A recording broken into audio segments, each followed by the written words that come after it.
Hi there, it's Ruth Pringle here, your English language coach. I'm bringing you another visual listening comprehension exercise today. The reason I give you visual listening comprehension exercises is because it's a very healthy way of boosting your English language confidence and your skills. It's not cheating, it's basically gives your brain the impression that you're understanding everything that you're hearing, and that is good for your confidence, it's good for your speaking skills. It is a great way to revise words and structures that you already know. It's also a good way to learn some new ones because you're learning them alongside an image. You're learning things in a context. So basically what's going to happen is you are in my house today. Hello, welcome. This is the first time I have filmed in my home.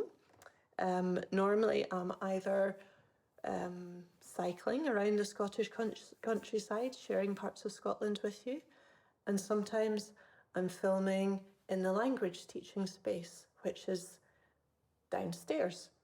Blue Noun Language Hub is in a converted church, and the ground floor, the whole of the ground floor is the teaching space that we use for our international guests who join us for English language holidays.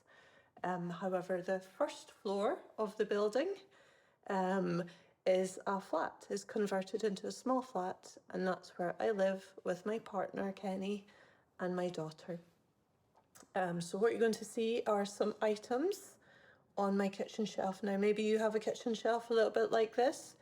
It's a mixture of some cooking stuff, some tea making stuff, and some random things that I don't know where else to keep and to put them.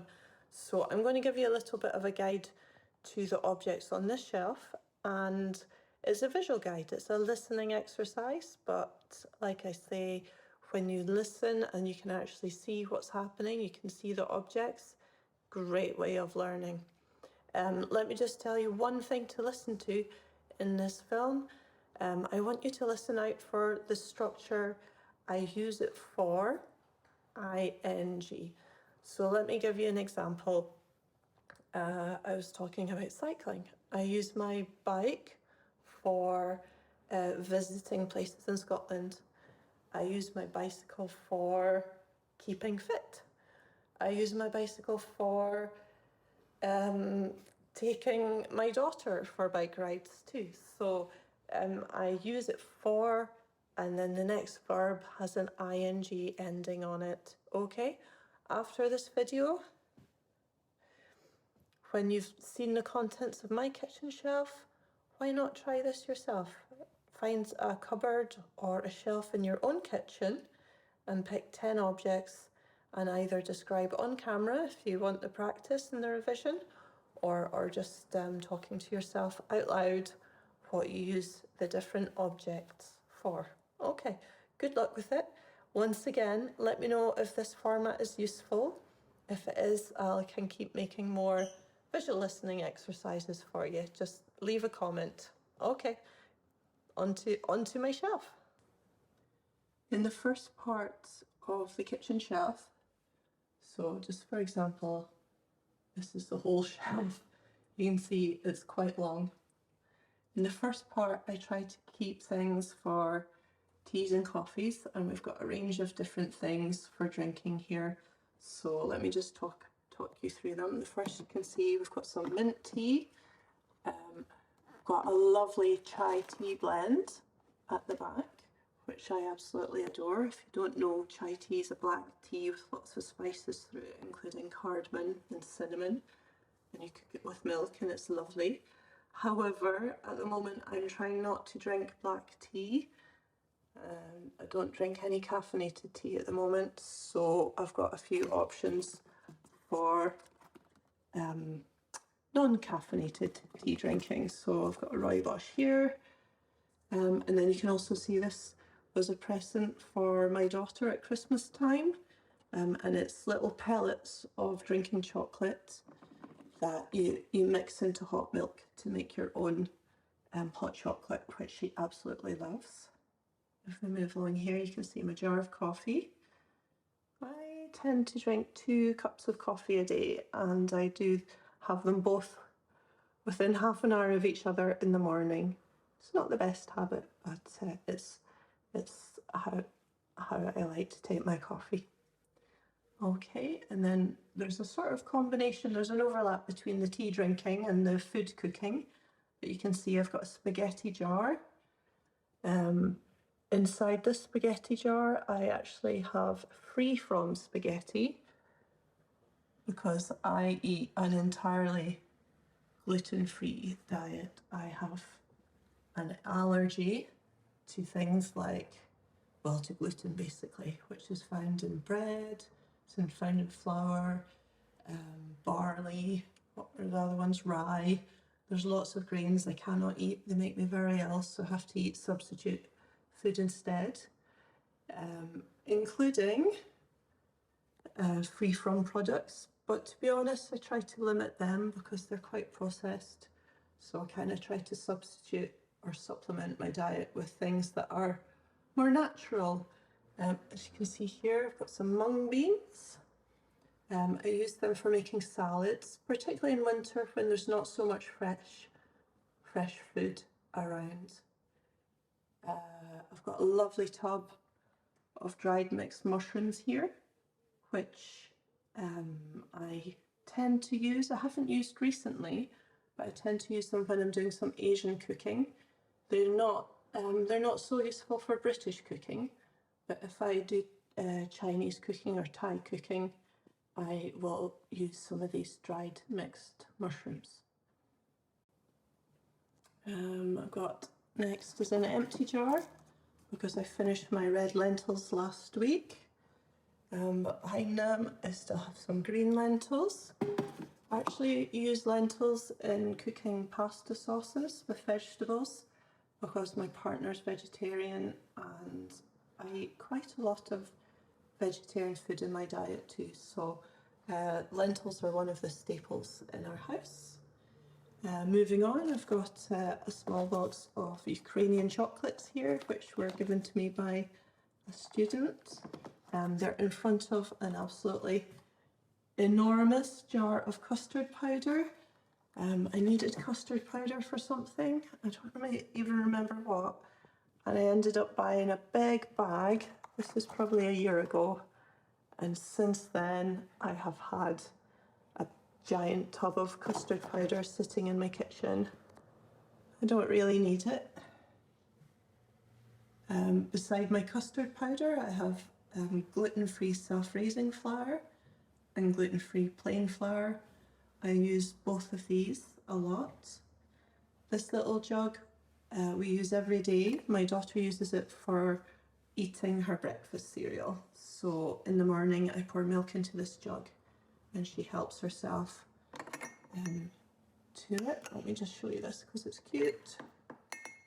Puffin bowl. Okay, both Kenny and I really like nice pottery, and Scotland has some amazing pottery, amazing potters in it. Let me just move along here. I've got this lovely pancake batter bowl. It's something that I use most weekends for making pancakes for my daughter. And then inside here we've got some buckwheat flour. Oops, it's a bit dusty. I only just used that. Need to put it back properly. Buckwheat flour is what I use for making crepes, like French crepes. Before, right beside the pancake pot, I've got another brown china pot, and this one is full. It's marked with a little wind catcher here, and it's full of my daughter's sweeties. This is her sweetie jar.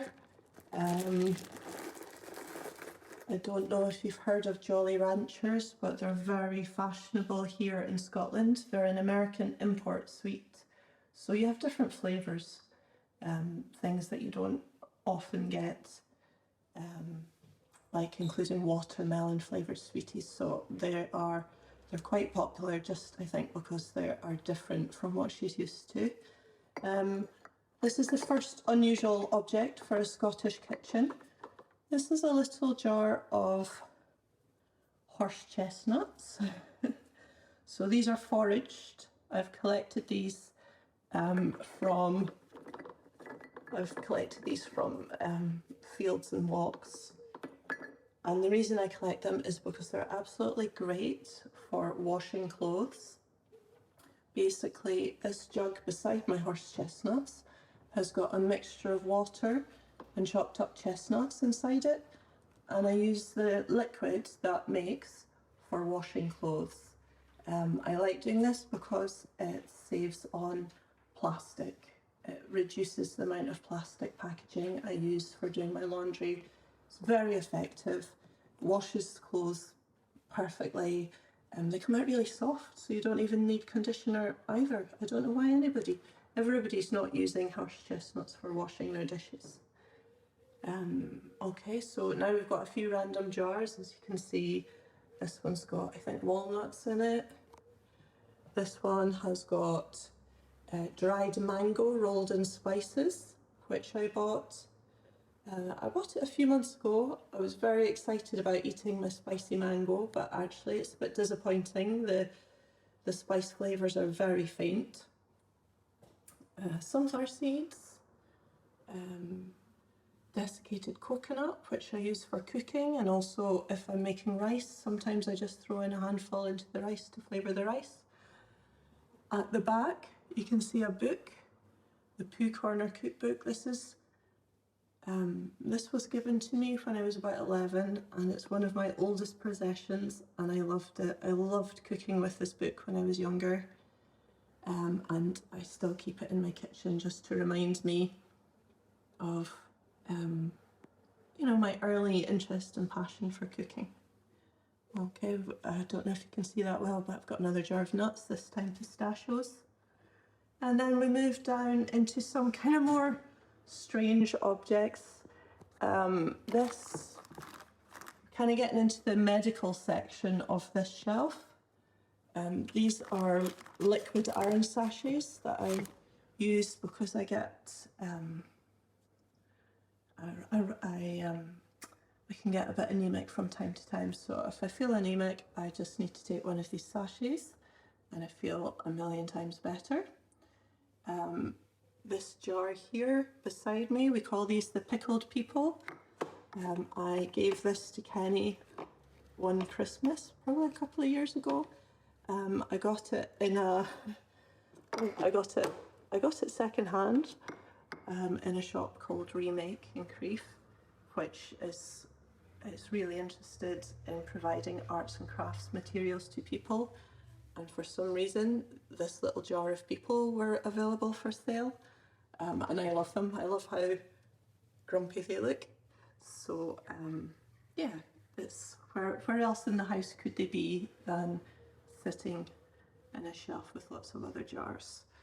We're now in my vitamins, vitamin D, vitamins for children, a few other selections of both probiotics, vitamins, and herbal medicine. So for example, this here is marshmallow, which I make it as a tea, and I use it as a drink to improve my digestion. I do sometimes suffer from digestion, being a gluten-free person, and I can have IBS from time to time, so that really helps with that.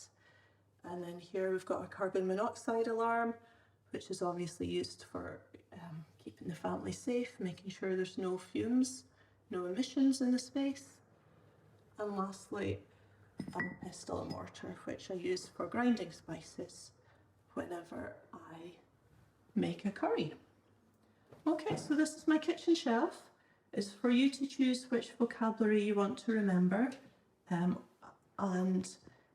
above all, really, the best lesson I can give you here is just this ing structure. What do you use it for?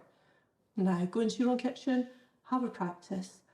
As usual, if you find this video useful, please do leave a comment.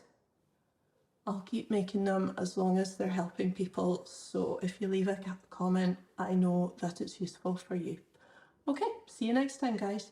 Thank you.